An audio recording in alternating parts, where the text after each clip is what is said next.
আজকে আমি ডিনারে আমার বাবার খুব প্রিয় একটা খাবার বানিয়েছি আমার জন্য।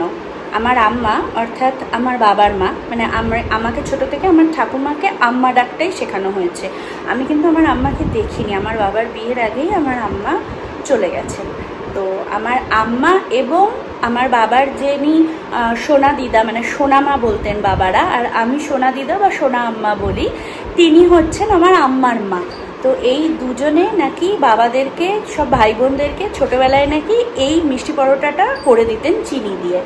আর আমি মায়ের কাছেও শুনেছি যে আমার মা, মাসি, মামা এদেরকেও আমার দিদামা অর্থাৎ আমার দিদিমা যে, উনিও এটা করে দিতেন চিনি দিয়ে। এটা খেতে ভীষণ ভালো হয়। আমার আজকে হঠাৎ এটা খেতে ইচ্ছে করলো, তাই এটা আমি চটপট বানিয়ে নিয়েছি আমার জন্য। আমি এটাতে এক্সট্রা একটু ঘি অ্যাড করেছি, তবে ওনারা শুকনোভাবেই করতেন, করে তেলে ভেজে দিতেন। তো আমি এটার মধ্যে অল্প একটু টেস্টটাকে এনহ্যান্স করার জন্য ঘি অ্যাড করেছি। অনেকে এটার মধ্যে সিনামন পাউডারও অ্যাড করে, তাতেও এটা খেতে খুব সুন্দর হয়।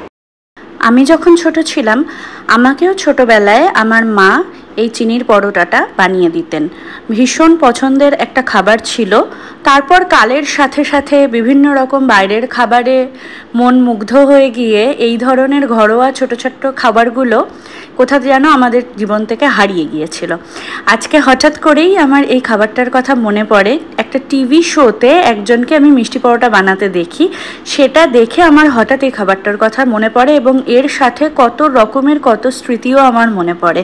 আমার বাবার সাথে, বাবার ছোটোবেলার যে কথাগুলো বাবা বলতেন, মাদের ছোটোবেলার কথা মা যারা শেয়ার করতেন, সেই ধরনের কত গল্প, কত কিছু মনে পড়ে, যা আজ সবটাই অতীত। অতীতের স্মৃতিচারণ করতে করতে রাতের খাবারে আমিও আজ আমার জন্য এই চিনির মিষ্টি পরোটাটা বানিয়ে নিলাম।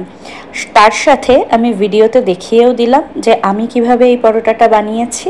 আপনারাও এটা যদি ইচ্ছে করে ট্রাই করে দেখতে পারেন, আশা করি নিরাশ হবেন না। ভিডিওটা যদি ভালো লেগে থাকে একটা লাইক করে দিয়ে আমাদের পাশে থাকার অনুরোধ রইল। শুভরাত্রি।